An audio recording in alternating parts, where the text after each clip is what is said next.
ख्वाब गफलत में सोए हुए मोमिनो, ऐशो इशरतों दिखाने से क्या फायदा।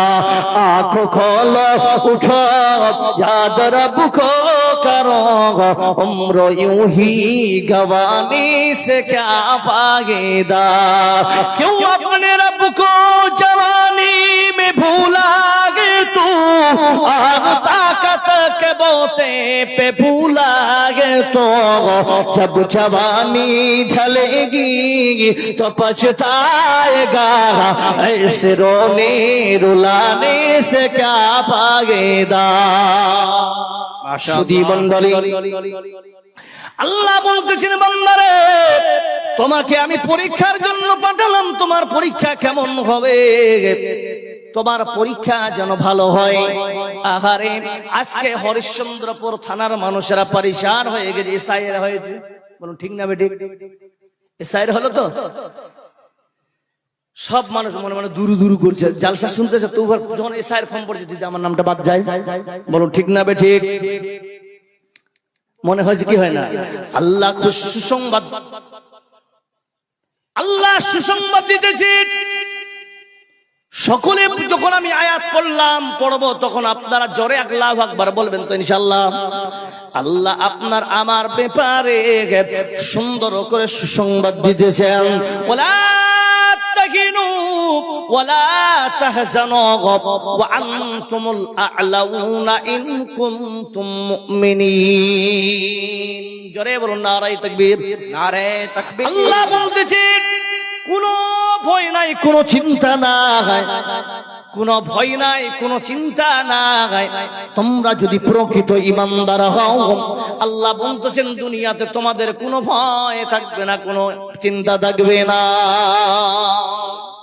শুধু মণ্ডলী তাহলে আমাদের যত ভয় নাই, চিন্তা নাই, এর ফাঁকে আমাদেরকে কি করা লাগবে? আমল করা লাগবে কিনা? জোরে বলুন আমল করা লাগবে কিনা? যেমন এসআইআর লাইনে আপনার আল্লাহকে স্মরণ করেছেন, আল্লাহ আমার কাগজ ঠিক আছে, যাতে করে হিয়ারিং এর অফিসার গুলো আমাকে ব্যাক না দিয়ে দেয়, বলুন ঠিক না বেঠিক?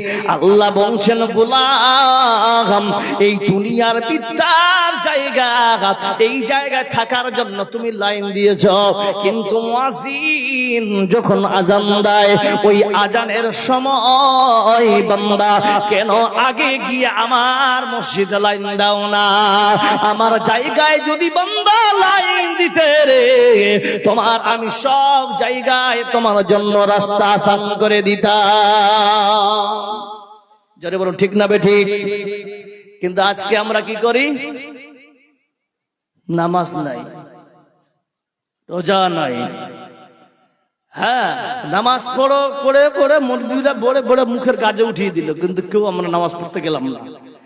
যখন পাছায় বাড়ি লাগবে কিনা তখন আমরা ঠিক হব, ঠিক না বেঠিক? এখন শুরু হচ্ছে কেবল মুসলমানের বেটিকে নির্যাতন করছে, আমরা ইউটিউব ফেসবুকে দেখছি আর আফসোস করতেছি। আহারে আপনি ভাবুন যদি ওই জায়গাটা আপনার মেয়ে হতো আপনাকে কেমন লাগতো? কথা বলেন ঠিক না বেঠিক? যার সঙ্গে হচ্ছে সে বুঝতেছে কতটা কষ্ট। আজকে আমরা মানকিপাড়ায় একটা ভালো ক্যাটাগরি জায়গায় আছি বলে আজকে আমাদের টেনশন করি না, কিন্তু যদি আপনার মেয়ে যদি ওই জায়গায় থাকতো আপনাকে কি কোনো আফসোস লাগতো না? কথা বলে লাগতো কি লাগতো না? তাহলে এই মুহূর্তে আমাদের কোনো হাতিয়ার নেই রে ভাই, একটাই হাতিয়ার, আমরা আল্লাহর দিকে ধাবিত হব। জোরে বলুন ইনশাআল্লাহ। আল্লাহমুখী মসজিদমুখী হবেন সবাই, সবাই মসজিদে নামাজ পড়বেন, ফজরের নামাজ কে কে পড়বেন আজকে হাত খাড়া করেন। মাশাআল্লাহ মাশাআল্লাহ মাশাআল্লাহ। ফজরের নামাজ ছাড়া যাবে না। শুনেন, ভারতবর্ষের মাটিতে যেদিন থেকে জুমার নামাজে মসজিদে ফজরের বা জামাত সবাই নামাজ পড়বে, সেদিন থেকে আল্লাহ আপনাদের আমাদের উপরে রহমত নাজিল করতে শুরু করবে। আর এই জামানায় আল্লাহ নবীর জামানায় যেমন ছিল, একটা সাহাবাকে দেখে হাজার বেঈমান মাথা মস্তিষ্ক নত করে রাখতে, বলুন ঠিক না বেঠিক? আমাদের আমল যদি ঠিক হয় এই পৃথিবী গোটা আপনাকে আল্লাহ দিয়ে দিবে। বলুন নারে তাকবীর। কিন্তু আজ আমরা জানি না, আজ আমরা কোরআনের বিপক্ষে কোনো কাজ হচ্ছে। এ বাবু তোমরা চলে যাও, মাথা থেকে বেরিয়ে যায় কথাগুলো। আস্তাগফিরুল্লাহ, কুছ আদব ही नहीं है आगे। শোনেন, আমল যদি কোরআনের ভিত্তিতে হয় তাহলে কি হবে? আমরা সাকসেস। বলো ঠিক না বেঠিক? আর যদি কেউ কোরআনের বাইরে কেউ আমল করে, ওকে কি বলবেন? মুনকিরের কোরআন বলবে কিনা, মুশরিক বলবে কিনা ওরা? কিন্তু আজকে আপনার জায়গায় তো হচ্ছে। আমি আপনাকে প্রমাণ করে দিচ্ছি এখন আপনাকে। এই জন্য বলছি আমার কথাগুলো ঝাল লাগবে। আসেন আপনার কিছু বলছি আমলের কথা, রাগ ধরবে ধরুক, আমি হক কথা বলবো। আজকে 2020 পরে আমি কোনো পর্দার বয়ান করি না। পর্দা বুঝেন তো? পর্দা বুঝেন? মা খালাদের পর্দার বয়ান শুনেছেন তো নাকি? কিন্তু আমি করা ছেড়ে দিয়েছি। কেন ছেড়ে দিয়েছি তো বলছি। আচ্ছা বলেন তো সবাই, আপনারা শিক্ষিত সমাজ বসে আছেন, পর্দা করা ফরজ না সুন্নত? জোরে বলেন।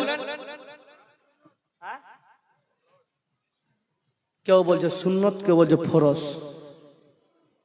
আস্তাগফিরুল্লাহ, हम कहां पर आ जाएंगे भाई? পর্দা করা ফরজ, মাথা ঢুকলো? এবার জোরে বলেন, পর্দা করা ফরজ না সুন্নত? জোরে বলেন, ফরজ। ফরজ এই কথাটা কানে ঢুকলো? আপনার স্ত্রী যদি কাল থেকে বেপর্দায় থাকে জাহান্নামে আপনি যাবেন, কোনো মৌলবি যাবে না। বুঝা গেল কথাটা? আবার আপনি বাপ, আপনার মেয়ে যদি বেপর্দায় ঘুরে, এই মৌলানা সরফরাজ, মৌলানা, এই গ্রামের আলেম ওলামা ইমাম কেউ জাহান্নামে যাবে না। জাহান্নামে আপনি যাবেন, আপনি বাপ হিসাবে। বলুন ঠিক না ঠিক? আপনি স্বামী, বলে হ্যাঁ স্বামী।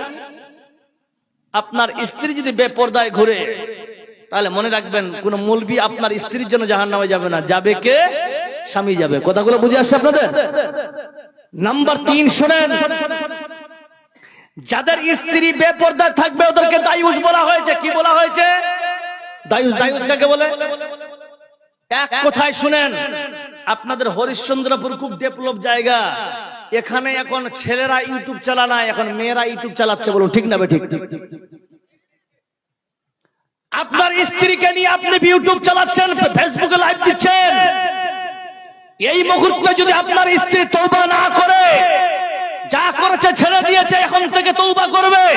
যদি তওবা না করে, ও বাবা আপনাকে বলি, আপনার ফেসবুকে ইউটিউবে টাকা দিয়ে আপনি যদি লাখ লাখ মসজিদ বানান, তবু আপনাকে জাহান্নামে যেতে হবে। কেন? আপনার চেহারা পৃথিবী দেখতেছে। বলুন ঠিক না বেঠিক? ও চল যাচ্ছে, ওর বলছে সুবহানাল্লাহ। इसका मतलब समझ गया हो है कि नहीं? আজ আপনারা বিরক্ত হচ্ছেন নাকি? দুই হাত খাড়া করেন তো, বিরক্ত না হলে চলবে? চলবে চলবে। তাহলে ফাঁকা চেয়ারগুলো পিছন থেকে সামনে আসেন তো, দেখতে পাই না আপনাদেরকে। চলে আসেন সামনে, শুনে আসেন আমি বলছি। আপনাদের এলাকার যেই মেয়েগুলো ফেসবুকে আপলোড দিচ্ছে, আমি ওদের উদ্দেশ্যে বলতে চাই, যা আপনার যে মেয়েটা দিচ্ছে তার বাপকে বলতে চাই, যেই মেয়ে দিচ্ছে তার স্বামীকে বলতে চাই, যে মেয়ে দিচ্ছে তার ভাইকে বলতে চাই, আজকে এই মুহূর্তে কিছুক্ষণের মধ্যে বাড়িতে যাবেন, গিয়ে সবলা যতগুলো আপলোড করেছে সব ডিলিট করে আল্লাহমুখী হয়ে তওবা করবেন। বলুন ইনশাআল্লাহ। তোর কত টাকা কামার ইনকাম তোর? মহিলা মানুষ, বেহায়া কোথাকার। রাস্তায় রাস্তায় তুমি বেহায়াপনা করো। আল্লাহর নবী সাল্লাল্লাহু আলাইহি ওয়াসাল্লাম বলছেন, সহিহ বুখারী হাদিস শুনে নেন। আল্লাহর নবী সাল্লাল্লাহু আলাইহি ওয়াসাল্লাম বসে আছেন 10 জন সাহাবাকে নিয়ে। আল্লাহর নবী বলছেন, ও সাহাবারা শোনো, আমল বলছি আমি, ভালো করে শুনেন। আমল কি? আমল ভালো করতে হবে। আপলোড করাটা খারাপ, কিন্তু আপলোড থেকে দূরে এসে ভালো আমল করবেন, আল্লাহ জান্নাত দিবে। বলুন ইনশাআল্লাহ। নাম্বার 2, আল্লাহর নবী বলতেছেন, সাহাবারা জাহান্নামী নারী দেখতে চাও? জাহান্নামী নারী দেখতে চাও? বলছেন হ্যাঁ। বলছেন এই যে মহিলাটা হেঁটে গেল, এই মহিলাটা জাহান্নামী, এই মহিলাটা জাহান্নামী, এই মহিলাটা জাহান্নামী, এই মহিলাটা জাহান্নামী, এই মহিলাটা জাহান্নামী, এই মহিলাটা জাহান্নামী, এই মহিলাটা জাহান্নামী। কয়বার হলো? 7 বার আল্লাহর নবীর পবিত্র জবান থেকে বেরিয়েছেন। আল্লাহর নবীকে সাহাবারা প্রশ্ন করলেন, ইয়া রাসূলুল্লাহ, কি ব্যাপার, এই মহিলাটা কেন জাহান্নামে যাবে? আল্লাহর নবী বলতেছেন, এই মহিলাটা দেখেছো লক্ষ্য করে, এরা পারফিউম লাগিয়ে, সেন্ট লাগিয়ে আর সুন্দর বেহায়াপনা কাপড় পরে বেরিয়েছে। এর উদ্দেশ্য হলো এরা একে দেখে যেন পুরুষেরা তার দিকে আকৃষ্ট হয়। আর যেই মহিলা যেই পোশাক, যেমন পোশাক পরিধান করবে, আর তার নিয়ত যদি হয় আমাকে অন্য পুরুষেরা দেখে ভালো বলবে না, কারে গেল একটা, এইরকম নিয়ত যদি হয়, আল্লাহ বলতেছেন ওই মহিলাটা জাহান্নামে যাবে। জোরে বলুন সুবহানাল্লাহ। এর উল্টা করবে, জান্নাতে যাবে।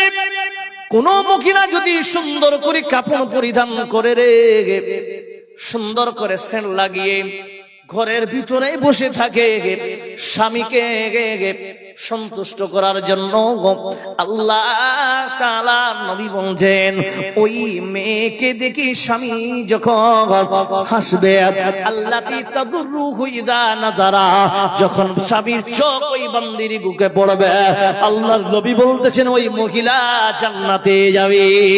হকিকত সে দুনিয়া বেখবর है, दुनिया की नुमाइश पर नजर नमी गोयम के अज दुनिया जुदा बागा तोहर कार की बाशी बा खुदा बा।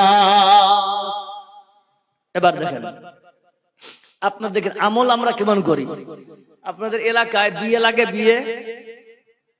বিয়ে লাগে, মেয়েকে দেখতে যাওয়া হয়। আমি বললাম আহসানু আমালা, ভালো আমলের তাফসীর করছি। দেখেন, বিয়ে লাগে, মেয়েকে দেখতে যায় কি যায় না? কয়জন যায়?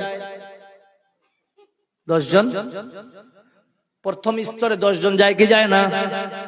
ছেলে গেল, বন্ধু গেল, বহুনু গেল, ফুফাতো ভাই, মামাতো ভাই, যত গোষ্ঠীর ভাইয়া ছিল সব গেল। জোরে বলুন ঠিক না বেঠি?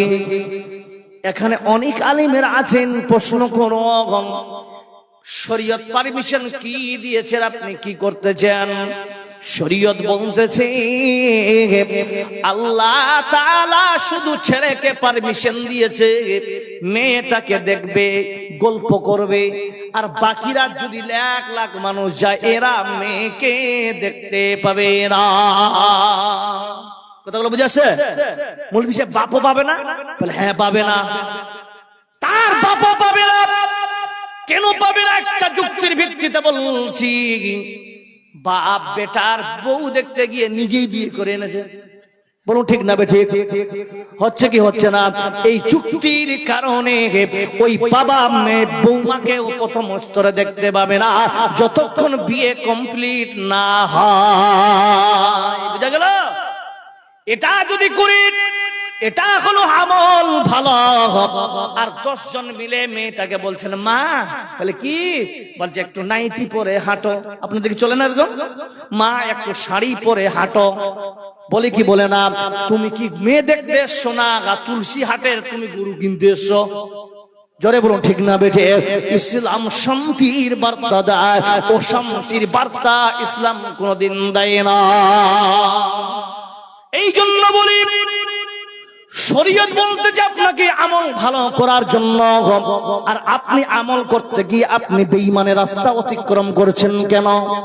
এবার যখন কথাবার্তা ফাইনাল হয়ে গেল, আপনাদের এলাকায় হলুদ মাখা আছে কিনা জোরে বলেন? আছে না নাই? অনেক আলেম আছেন ভাই, শরীয়তে হাদিসে কোনো হলুদ মাখার কথা না। কার কথা আছে? মেয়েরা মাখতে পারে, ছেলেটাও যদি চায় মাখতে পারে, কিন্তু ছেলেকে খালাতো বোন, ফুফাতো বোন, মামাতো বোন, আর আপনার বান্ধবীরা এবং তার ভাবি মাখায় কি মাখায় না? আরে বলেন না, মাখায় কি মাখায় না? এরা পারবে না। কে পারবে? তার মা মাখাতে পারে, নিজেই মাখলে আরো ভালো। কিন্তু শুনো, ও মৌলভী সাহেব কেন ভাবি পারবে না? ও মৌলভী সাহেব কেন খালাতো বোন পারবে না? মৌলভী সাহেব কেন মামাতো বোন পারবে না? তাহলে দলিল আপনি নিয়ে নেন। দলিল হলো কি, আজকে জালসা দিয়ে খালাতো ভাই এবং খালাতো বোন দুইজনে অন্ধকার ঘরের মধ্যে গল্প করতে যায়, আর খারাপ কাজে জড়িত হওয়ার কারণে গ্রামের ইয়ং ছেলেগুলো দেখতে পেয়ে সুসা লাগিয়ে দিয়েছে। সকালবেলা ওদের বিচার হবে কি হবে না? জোরে বলে কি ভাই, হবে কি হবে না? বিচার কেন করবে? যে এরা এখন বর্তমানে জেনা করেছিল বলে এদের বিচার। বিচার কি হবে? এখন আসলো সকালবেলা tick tick tick tick tick tick tick tick tick bullet নিয়ে, কে কে আসলো রে? বলে প্রধান বাবু। বলুন ঠিক না বেঠিক? কিছুক্ষণ পরে একজন আসলো ফিটফাট ফিটফাট করে, কে এটা? আমাদের এলাকার মেম্বার। আর পরে একজন আসলো হলো এইরকম করে, কে এটা? আমাদের এলাকার বুথ সভাপতি নাকি? এইরকম করে কয়েকজন মিলে আসলো, ফাটাফাটি গুলো সব এসে বিচার করলে যেন ছেলের বাপ এসছে। হ্যাঁ এসেছে, দেখো। দেখেন ম্যাটারটাকে বড় করে লাভ নেই। কি করবেন? হুজুর বলেন, বলছে আপনি কাজ করেন, ওই ছেলেটার মেয়েটার জিন্দেগি আছে, নষ্ট হয়ে যাবে জিন্দেগি। বলুন ঠিক না বেঠিক? এইভাবে তো ফয়সালা হয়। মেয়েটার জিন্দেগি বলে কথা আছে, দয়া করে আপনি মেয়েটার জিন্দেগিটাকে লক্ষ্য করে 5 লাখ টাকা জরিমানা দিয়ে দেন। কি ভাই ঠিক না বেঠিক? হয়ে গেল জরিমানা। কবে টাকা দিবেন? সময় নির্ধারণ। আচ্ছা বলেন তো, 5 লাখ টাকা কি আদৌ মেয়ের বাপ পায়? কথা বলেন হ্যাঁ না? কি ভাই পায়? পায় পায় না? কে পায়? যাদের নামগুলা বলেন ওরা খায়। ঠিক না বেঠিক? আপনারা ভয় পাচ্ছেন? প্রধান খায়। যারা বিচার করতে এসেছিল প্রত্যেকটা বাড়ির মা, প্রত্যেকটা সদস্য খেয়েছে 3 লাখ টাকা। বলুন ঠিক না বেঠিক? মৌলভী সাহেব এই টাকাটা খাওয়া যাবে? মৌলভী সাহেব এই টাকাটা খাওয়া যাবে? এই টাকাটা খাওয়া, বেশ্যাখানার টাকা খাওয়া দুটাই সমান। আনেন, কোন মুফতি আসছে আমার সামনে, আসুক, আমি চ্যালেঞ্জ ছুড়ে দিয়ে গেলাম। জেনা করে জরিমানার টাকা কোন কোরআনে লেখা আছে? জি হাদিসে আছে? কোরআনে আছে? কথা বলেন, কোরআনে কি আছে? যদি কোনো বিবাহিতা মহিলা হয় আর ও বিবাহিত ছেলে হয়, যদি তারা মানে জেনা করতে ধরা পড়ে, দুনিয়াতে তাদের থাকার কোনো অধিকার নাই। আর যদি অবিবাহিতা মেয়ে হয়, অবিবাহিত ছেলে হয়, তাহলে 100 কোরআনের মারতে হবে। বলো ঠিক না বেঠিক? কিন্তু যেহেতু আমরা ভারতবর্ষের মাটিতে আমরা বর্তমান বাস করি, গণতন্ত্র একটা দেশ, এই জায়গায় এই আইন আমরা লাগু করতে পারি না। তুই কালকে টাকা দিয়ে প্রধান হলি, টাকা দিয়ে তুই মেম্বার হলি, তুই কি বুঝবি শরীয়ত? তুই ফয়সালা এরকম করলি মানে? এই জায়গায় কোনো মুফতিকে দরকার ছিল কি ছিল না? কোনো আলেমকে। বলো ঠিক না বেঠিক? আরে আপনারা আমার সঙ্গে কথায় একমত আছেন কিনা? তুমি সব জায়গায় নাক গলাতে পারো, তুমি ঘরের টাকা খেয়েছো তাই বলে শরীয়তের সঙ্গে খেলাধুলা করবে? তোমাকে আমরা মেম্বার বানিয়েছি অঞ্চলের কাজ করার জন্য। কার বেটি ধরা পড়ছে এটা বিচার করার জন্য নয়, এটার জন্য আলেম ওলামারা আছে। আলেম ওলামাকে বিচার করতে হবে কোনটা সঠিক আর কোনটা বেঠিক। বলো ঠিক না বেঠিক? মৌলভী সাহেব আর বলিয়েন না, হয়ে যাচ্ছে, ফয়সালা করবেন। জানেন না পড়তে তো কি করবেন? জাহেল গুলো তো আমরা তো নেতা বানিয়েছি। বলো ঠিক না বেঠিক? এটাও শিক্ষিত কিন্তু পাবেন না। পঞ্চায়েতে সব দেখবেন পেট গুলা সব আগা দিকে জ্বলছে। আল্লাহ ওদের গজব দিয়েছে। যারা লোক টাকা খাচ্ছে, পঞ্চায়েতের টাকা খেয়ে খেয়ে, ওদের আল্লাহ বেরাম দিয়েছে, যার নাম মিস্টার সুগার চক্রবর্তী। বলো ঠিক না বেঠিক? ভোটাররা সামনে এখন গুড়ের মিষ্টি খাচ্ছে, টুকটুক করে দেখে মাউরিয়ার মতন, বাপু নাই মাও নাই, বলে কেনে? আল্লাহ বলছেন খা, খুব খেলি, টাকাগুলা খা, টাকা পকেটে ভরা, কিন্তু মিষ্টি খেতে পারে না। আল্লাহ বলছেন তোকে আমি গজবে মারি ফেলবো। থাম। তৃতীয় নম্বরে শেখাচ্ছি, শোনেন, জেনা করলে টাকা লাগবে, তাই না? তো জেনা একাই কি ছেলেটা করেছে না মেয়েটা কি করে? কথা বল, ভালো করে বুঝেন আমার। কোরআন বলছে সর্বপ্রথমই জেনার ক্ষেত্রে অগ্রসর মহিলারা হয়। মহিলারা যদি সম্মতি প্রকাশ না করে ছেলেকে ঘুরতে পারবে? আমি একটা মেয়ের কাছে গিয়ে বললাম দরজা খুল, আমাকে খারাপ কাজ করতে হবে, দে। ও কি বলবে? লাঠির বাড়ি যদি মাথায় দেতা আপনি পারবেন? কিছু পারবে না। কিন্তু আল্লাহ বলছেন জানিয়া তোমার জানি, সর্বপ্রথমে স্ত্রীলিঙ্গকে ব্যবহার করেছে। তার মানে এক রল হলো মহিলা। ছেলে যদি 5 লাখ টাকা জরিমানা দেয় মেম্বার মশাই, মেয়ের বাবার কাছ থেকেও 10 লাখ নিতে হবে। যদিও এটা ঠিক নয়, কিন্তু আমি আপনাকে বলছি আর কি, রোল নাম্বার যেহেতু মেয়েদের এক। কিন্তু এখনকার বাজারে কি বলবেন ভাই, 2015-এর আগে ইয়াং জেনারেশন পালিয়ে বিয়ে করতো, কারেক্ট? এখনকার বাজারে 4-5 মায়ের ছোয়ালের মায়েরা পালিয়ে বিয়ে করছে। বলো ঠিক না বেঠিক? এটা কে থামাবে? এটাই কারণ হচ্ছে এই মিস্টার মোবাইল। কোথায় গেল মোবাইলটা? জি এখানে আছে। বলেন ঠিক না বেঠিক? জামানা মোবাইলে খাইছে, জামানা ফেসবুকে খাইছে, অল্প বয়সের ছেলে মেয়ে প্রেমী জোড়াইছে। জামানা মোবাইলে খাইছে, জামানা হোয়াটসঅ্যাপে খাইছে। 18 বছর বয়সের ছেলে আর 45 বছরের মহিলার সঙ্গে ফেসবুকে প্রেম। হ্যাঁ জি, আপনারা শুনেননি? ফেসবুকে অনেক ভাইরাল হয়েছিল গতবারে। তো আজ আমরা কোথায় গিয়ে পৌঁছে গেছি ভাই? তো বলতেছিলাম যে একটা ছেলে একটা খারাপ বোন ধরা পড়লো, জেনা করলো বলে আপনি জরিমানা করলেন, আর ওই মেয়েটা আপনার শরীরে হাত দেবে আর হলুদ মাখাবে, এটা তো কোনোদিন সরিয়ে তো মানে নেয় না। কথাগুলো বুঝে আসছে ভাই? 2 নম্বরে হলো আমার মায়েরা, আঁচল দিয়ে আপনারা দেন তো? আঁচল হয়, আঁচল হয় হয়, দেওরের আঁচল ফেলে ভাবিয়ে দিবে। বলুন ঠিক না বে ঠিক? অথচ কোরআনে হাদিসের মধ্যে এসেছে দেওর ভাউজার সম্পর্ক জাহান্নামের আগুনের থেকে অনেক বেশি। বলুন সুবহানাল্লাহ। আর আমরা কাল ঘুরে গেলে ওখানে যাচ্ছি। হ্যাঁ মুসলমান কয়ে ভাবিকে কে নিয়ে যাবে রে? বড় দাদা বলছে কারে? আব্দুল গফুর। বলে কি তোর ভাবিকে নিয়ে যা তো হরিশ্চন্দ্রপুরে? কেমন করে নিয়ে যাবে দাদা? মোটরসাইকেল নিয়ে যা। ছুটলো। এর নাম দায়ুস।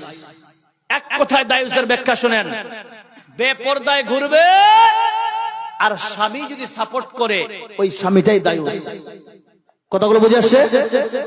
আর দায়ুস বিনা তওবায় মারা গেলে জাহান্নামে যাবে। কথাগুলো বুঝে আসছে আপনাদের? নাম্বার 3 আহসানু আমালা। আমার মায়েরা শোনো, এখনকার বাজারের সব থেকে ভাইরাস হলো কি? স্বামী স্ত্রী মারামারি। আপনাদের হয়? আচ্ছা এখানে এমন কোন লোক আছেন বলেন তো, হাত খাড়া করে, আমার স্ত্রী হাতে আমি একটাও মার খাইনি? হাত খাড়া করেন তো। আছে কেউ? আপনি খাননি? হুড়াও দেয়নি? দম নাই? তাহলে 1 নম্বর পিওর মাল তুমি। কি নাম আপনার? সানি আক্তার। ওর যদি স্ত্রী থাকে শুনে নেন, আজকে গুতা মারবেনি।